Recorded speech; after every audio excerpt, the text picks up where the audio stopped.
حضرت عائشہ ام المومنین رضی اللہ تعالیٰ عنہ بیان کرتی ہیں کہ حضرت حارث بن حشام نے رسول اللہ صلی اللہ علیہ وسلم سے سوال کیا اور کہا، یا رسول اللہ، آپ کے پاس وحی کس طرح آتی ہے؟ رسول اللہ صلی اللہ علیہ وسلم نے فرمایا،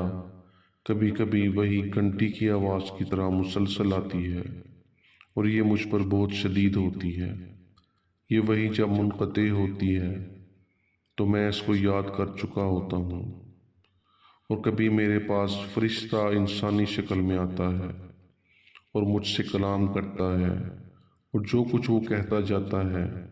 میں اس کو یاد کرتا جاتا ہوں۔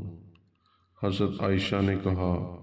میں نے دیکھا کہ سخت سردی کے دنوں میں آپ پر وحی نازل ہوتی، اور جس وقت وحی ختم ہوتی تھی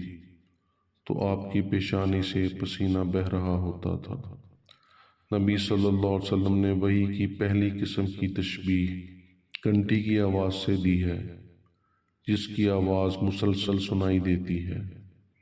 اور اس کا مفہوم سمجھ نہیں آتا۔ اس میں آپ نے یہ متنبع کیا ہے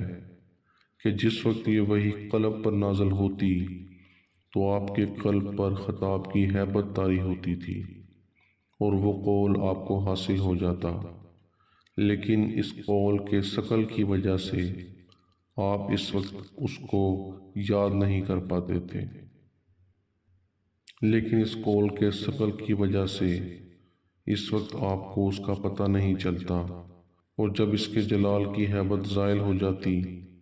تو آپ کو اس کا علم حاصل ہو جاتا تھا۔ اور وحی کی یہ قسم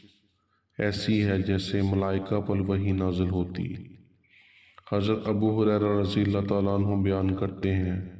کہ نبی صلی اللہ علیہ وسلم نے فرمایا، جب اللہ تعالیٰ آسمان پر کسی امر کا فیصلہ کرتا ہے تو فرشتے عاجزی سے اپنے پروں کو جڑجڑاتے ہیں جیسے پتھر پر زنجیر ماری جائے، اور جب ان کے دلوں سے وہ ہیبت زائل ہوتی ہے تو وہ آپس میں کہتے ہیں کہ تمہارے رب نے کیا کہا؟ وہ کہتے ہیں، حق فرمایا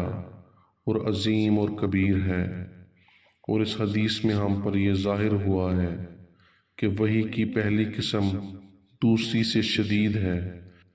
اس کی وجہ یہ ہے کہ اس قسم میں نبی صلی اللہ علیہ وسلم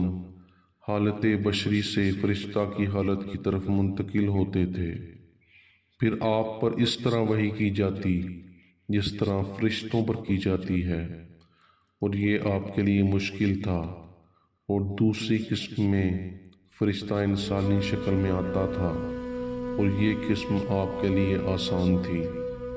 یہ بھی کہا جاتا ہے کہ گھنٹی کی آواز میں